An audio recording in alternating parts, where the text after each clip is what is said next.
Hey guys, what's up? This is Chad Thorsen. This is part 2 of our Resident Evil 2 Remake Speedrun tutorial series. On this one, we're going to be talking about movement, aim, menuing, and tech. This is kind of the meat and potatoes that's going to set you up for success on your run. This game is very movement based. There's a lot of movement tech that you need to consider when running this game, and I'm going to do my best to consolidate it all into one convenient place to find all this information. The one thing that I won't be talking about is taking the perfect line. I mean, at this current point in time, I've not figured out the exact perfect lines that you should be taking, but again, these are all generalized movement tech. I can talk about how to start thinking about your lines in this game and any other speedrun game, but at the moment, as of now, this run won't be talking about those specifics there. I want to talk about more of a generalized statements in terms of what you need in order to get started with this game and getting it up and running. The last video we talked about the setup process of the game, getting your graphic settings, your FPS counter, all that good stuff. And this one, like I said, is going to focus on movement. We do have our keyboard on screen here, which we're going to start using now in the future. So let's go ahead and just jump in. Like I said before, this is going to cover more of the Claire A standard segments of this game.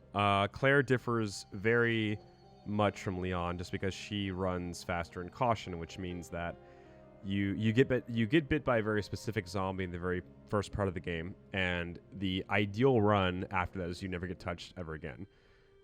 Claire's run is very risky. There are a lot of segments in here that are really monk-ass, but it's high risk, high reward. And I think that if that's your play style, you're really going to love Claire. I love this category, and I'd run it for the risk, but the reward just feels so good when it finally pays off. So Claire will be staying in caution for the entirety of the game, essentially, and the goal is to not get hit. Good movement is going to be really your best friend when it comes to making sure that you don't get hit and understanding the key segments of the game where you need to bypass either with brute force or simply running past certain zombies. I will talk about different aspects of the pathing in this game and what you should do to typically avoid, because trust me, there are plenty of things that can present challenges and just outright kill your run at any point in time. And it's even harder because if Claire gets hit and she gets put into danger status, she runs super slow. And if she gets into fine status, which is full health, she doesn't run as fast as she does in caution. So understanding movement is very important, and this is where we're going to start. So basic movement, your WASD keys, you're going to be moving in this direction here, as you can see. This is pretty basic stuff.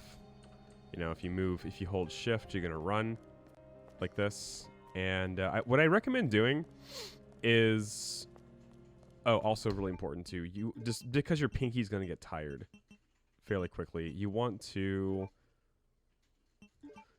toggle. I think there's toggle the run. There should be a toggle run here somewhere. Run type toggle. There you go. Make sure it's toggle, because if you just tap shift, you're going to essentially not have to hold it down the entirety of the game. That your pinky's gonna get tired real quick. If you bonk into something, let's see here. Okay, if you bonk into something, you might lose your momentum. I don't have an exact example here, but it can definitely hurt your run. So if you are approaching something that might potentially lose you speed, I would just hold the shift key until you get past it. Doors are a big example. If you enter the door the wrong way. That wasn't it. Let's try it again. Hello, Mr. Zombie. Hey, buddy.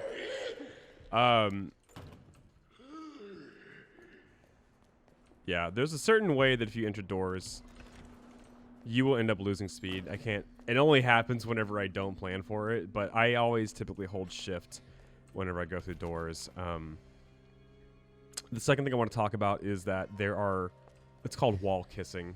Wall kissing happens whenever you're running somewhere and then you can bonk into something, and it doesn't always happen, but there might be a certain specific object that you'll just straight lose all your speed to. For example, entering doorways to a certain degree. Yeah, that's kind of one. Not really. Right there. Yeah, there was I kissed that little desk there, and I ended up. You notice I ended up losing speed there, and I had a hold shift to keep going. There are tons of hazards in this game that you can bonk into that will lose speed, and Claire will decelerate from the run speed to the walk speed, and it's really bad, especially if something's right behind you and coming after you. You will pick up the game sense to know when you need to get past that, but wall kissing is a major thing, which is why we want to focus on generalized good lines, not optimal lines at the moment if you're new. But generalized good lines would mean that you are aware of the objects that can decelerate you, and you want to avoid them like the plague. Which something else I want to talk about here in a second, which I see a lot of people. A lot of new runners struggle with on mouse and keyboard is when they run, their mouse is like this. They're all over the place. They are just super wobbly. They are having a hard time. They panic. A lot of it's panic. There you go. That's a wall kiss right there. You just saw it right there. Claire will slow down as she approaches an object. And it's sometimes, I'm not sure of all of the objects like that, but it can get annoying. But your mouse movements like this are really detrimental if you are moving them constantly. And that's why it's really important to memorize the route. You want to have a consistent line where your mouse is actually not moving much, which means that you want to be able to shoot your mouse into the predictive area that you're going to be heading into instead of just kind of wildly guessing. And that's just going to come in time. But it's really important to understand that when you do like this, a lot of those over the course of the run, you are going to lose a lot of time if you don't have a specific mouse direction set up for yourself. I'm just kind of messing around here, but like in an actual run, you're going to be making sure that your lines are very accurate, precise, and to the point, because even a deviation from your line is going to cost you a lot of time, and it adds up. It definitely adds up. It may seem like a second here and there, but like if you do it over the course of the run, it could be minutes that you end up losing. Also, one last thing I want to talk about here. You don't want to use these. You don't want to use these keys too much to move around. They're very finicky when you want to change a direction. Typically you're going to be curving your mouse over like this at a slight angle, so you don't want to be walking over like this, because sometimes the keys can just get wonky and they're unreliable. There are some segments in this run where we do use A and D to kind of just get by in a very like tighter curve like that, but typically they're not super reliable, so I would get out of the habit of doing that and lead with your mouse. This is way more consistent. It might look like a hot fix to use A and D, but this is way more consistent in terms of like moving in a circle, and we're just moving the mouse. That's all we're doing. So that is that. So the next thing I want to talk about is the fundamentals of this game in terms of moving, and that's going to be quick turning. It's kind of hard for me to explain this. I'm just going to kind of demonstrate it. And I recommend that you just sit in the RPD or sit in an open area and practice this over and over again. Normally, what I recommend doing is, if you can take a corner turn, always use your mouse and kind of track your mouse like this for like a really smooth line, right? But sometimes, if you need to make a really tight angle, you do a quick turn. And I'm just going to go ahead and demonstrate it out in the open here. So that's a quick turn. The quick turns are good for those hard 90-degree angles that you have to get by. And as you're running, what you want to do is let off the keyboard and click your mouse, and you can move over.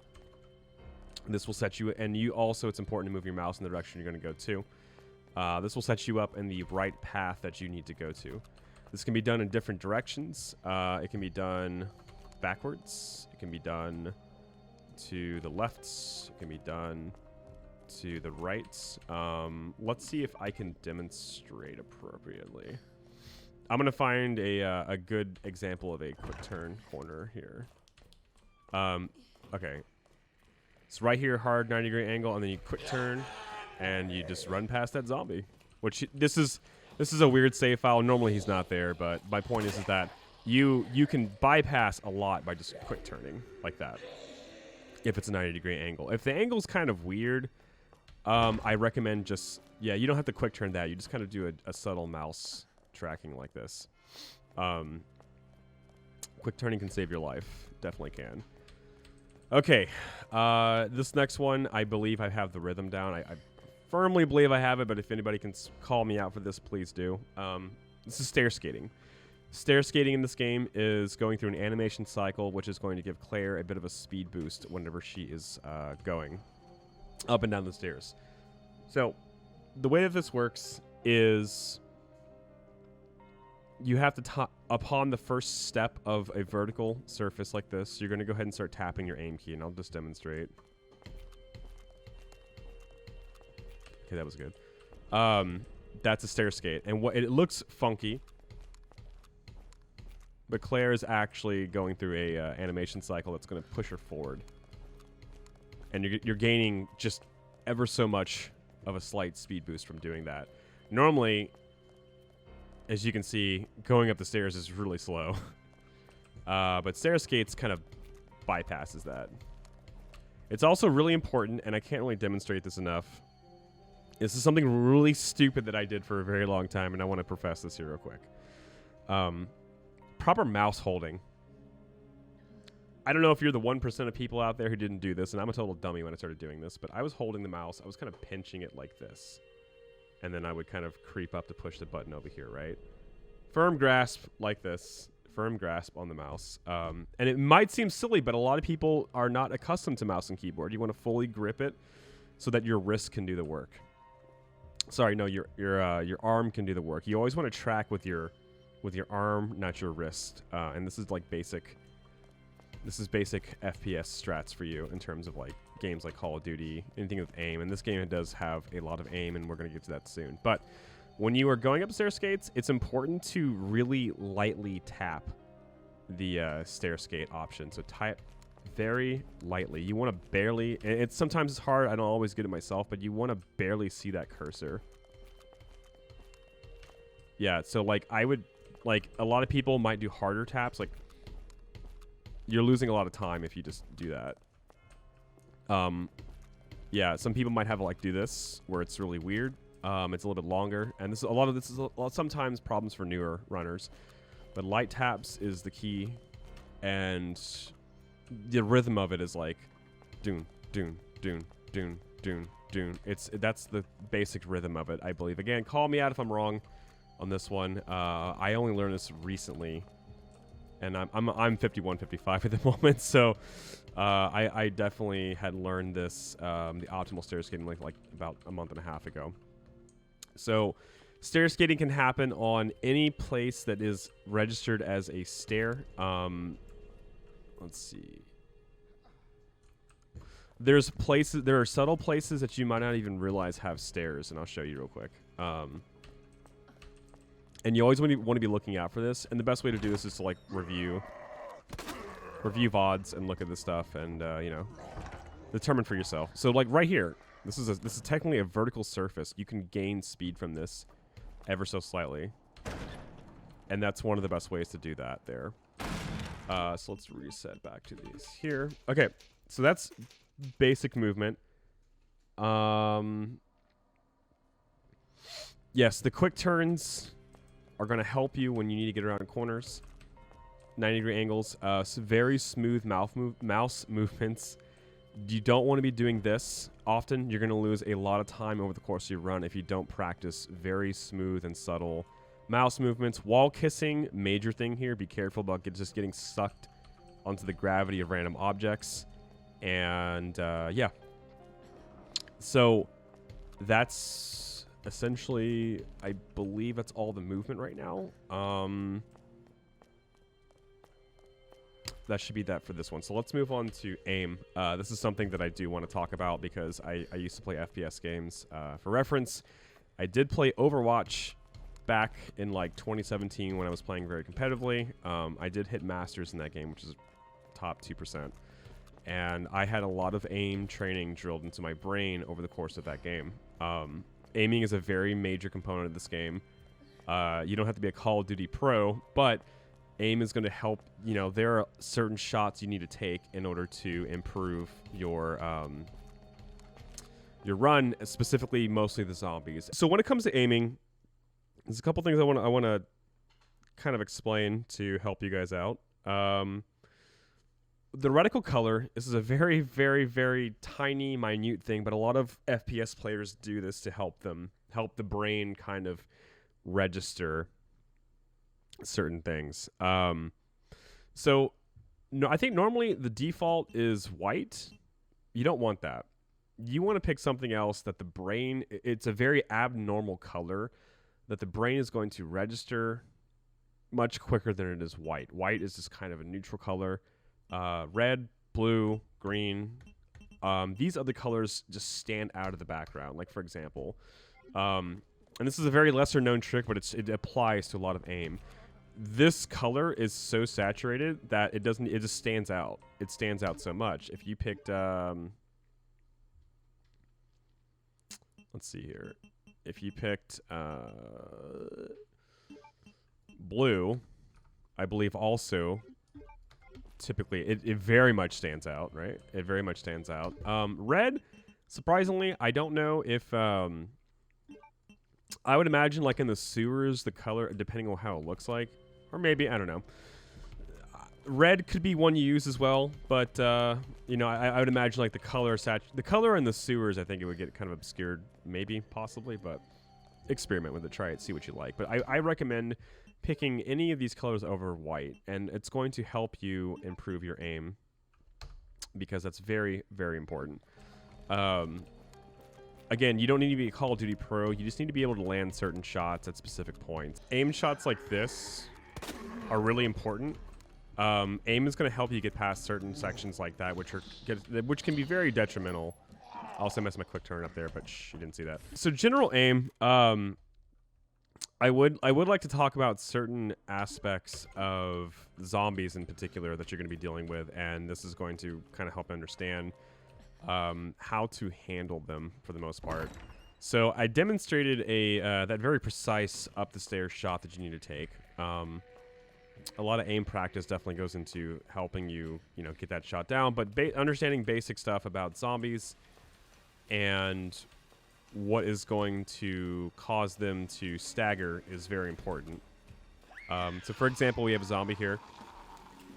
Typically if you shoot anywhere like on that's not the head, they may stagger occasionally if it's a crit shot, but they typically won't. It's very, very important to be able to track the head. And as you can kind of see in this game, zombie heads are just going to move randomly. FPS training will tell you that there are tracking training things you can do. But, I mean, again, this is very abnormal lunges and dives that the zombie can do here. As you notice, the head is just moving wildly. In some instances, when they lunge forward, the hitbox just goes into outer space. So tracking the head is actually really, really good for you to do because you want to be able to catch the head in the unpredictable way that it's going to be going. So one shot to the head typically is all you need. They stun for a moment, and you're able to get past them. Here, again, tracking the head. See how wildly this thing is moving, and this is actually really good that we can sit here and watch this because there are going to be parts in the game where you're going to come into contact with zombies, and you need to get a specific, precise shot in order to get past them. And tracking aim is so very important. Now, another thing I want to talk about, too, is that the certain range you should approach zombies. This is way too far. Your shots will not be as accurate as they need to be. Being too close, obviously, is going to cause her to lunge if she wants to lunge. Yeah. So you want to find a mid-range to take a shot in a zombie just because your accuracy will be that much more consistent. So, like, right about there is okay.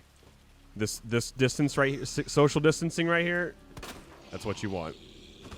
You don't want to be too far away. You don't want to be too close. I have found that the mid-range area is very good to catch the zombie and to ensure that they do not, that your accuracy is good and you're just far enough away that they won't actually grab you.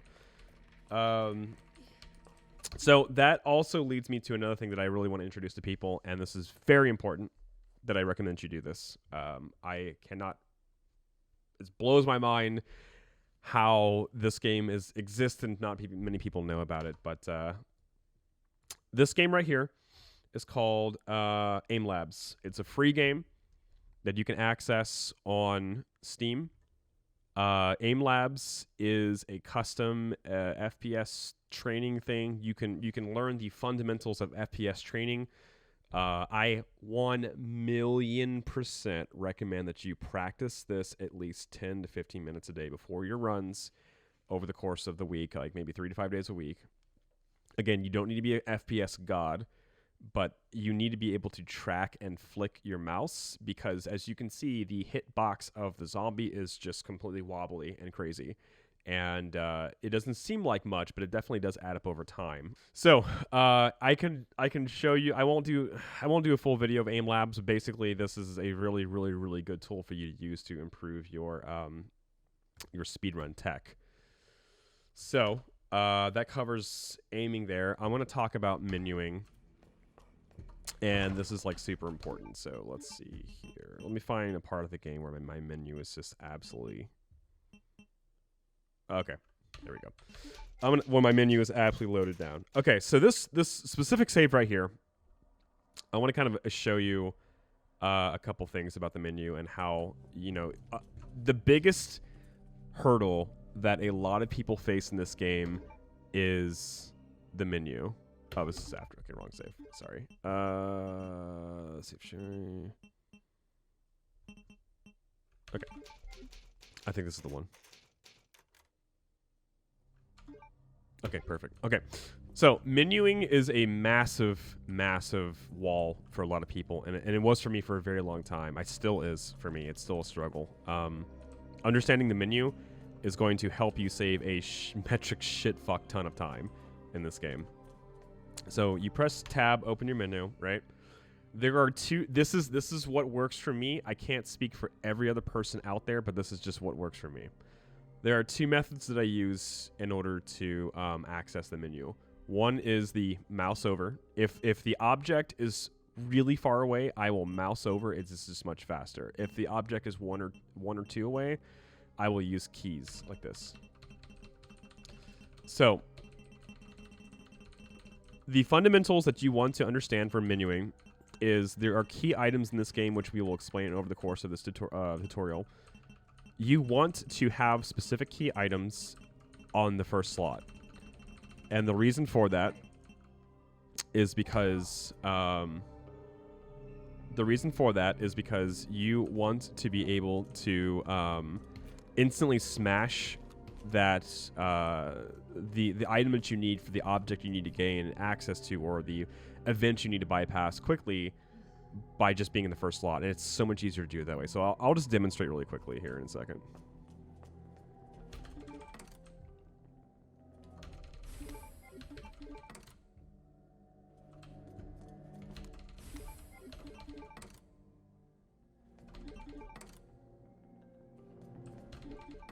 Okay, it was really fast, but that's the point of having an optimized menu. Did you notice how all of the plugs were in one general location on the top left, because that's the cursor always starts top left. So having those keys in a specific item pattern here is going to really help you. We're not going to go too much over optimal menuing right now, right here, because those can change over time in terms of what people discover in this game, but the principle still remains, the fundamental remains, that you want to have the most immediate objects that you need up here in this area. Now, one thing I want to talk about that is really important is discarding. Discarding is something I still struggle with, but you know, again, you need to definitely practice it the best you can. Discarding quickly can be very challenging. I'll show you. Okay, well, that's one I did, right? There are parts in this game where you need to discard stuff and just get it out of your inventory as fast as possible, because more time in the inventory means less time. Time wasted, essentially. So what I recommend that you do, and this is very important as you practice this game, is take time to do discard drills.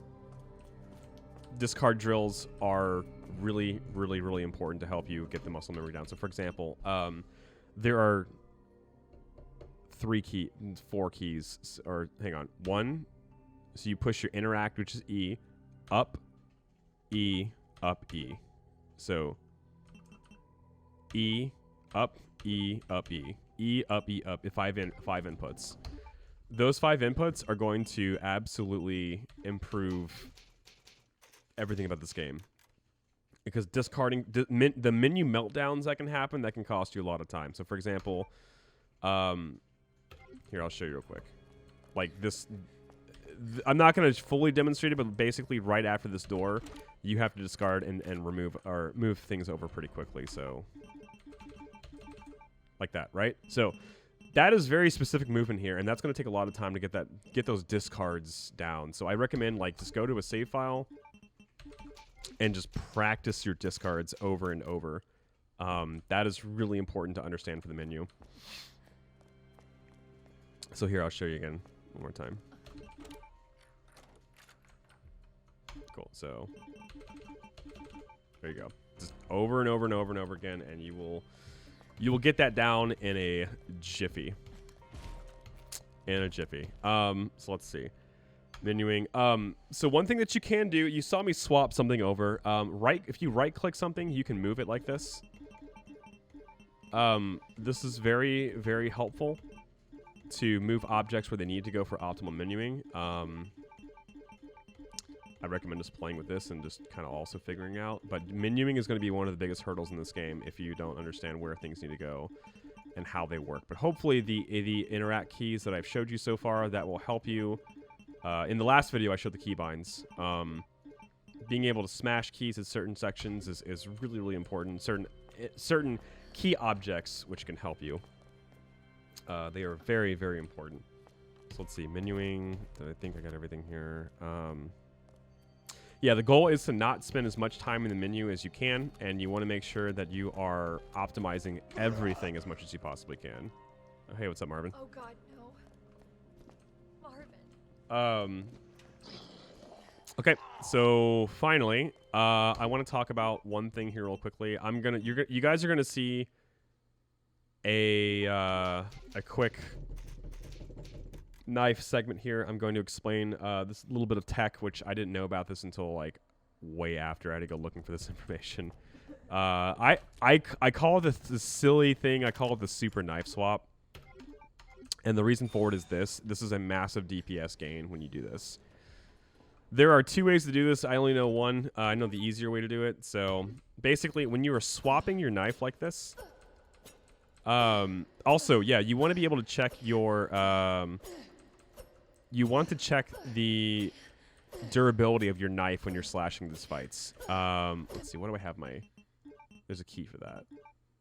Key bindings. Okay. So I personally changed, you can do the change weapon thing to the up position, and you can change it. I changed it to like my mouse button on the side. You can change it whatever you want to, but the point is that when you pull out the sub-weapon screen and you do this button, you're not switching anything else, you're switching to the current knife you have. The game thinks you're switching to the current knife, but what you're doing is you are checking for the durability of the knife, and for a very specific reason. So, and I'll demonstrate in a second. So, basically, when you are slashing the knife like this, and it's about to break, so you would go into the menu, and you would change to another knife, right? Right? But guess what? Okay, that animation right there of her switching knives, that is a major DPS loss, and that can cost you boss fights. So what you want to do is, as you are slashing, switch to another weapon, switch into the knife. Oops, I fucked that up.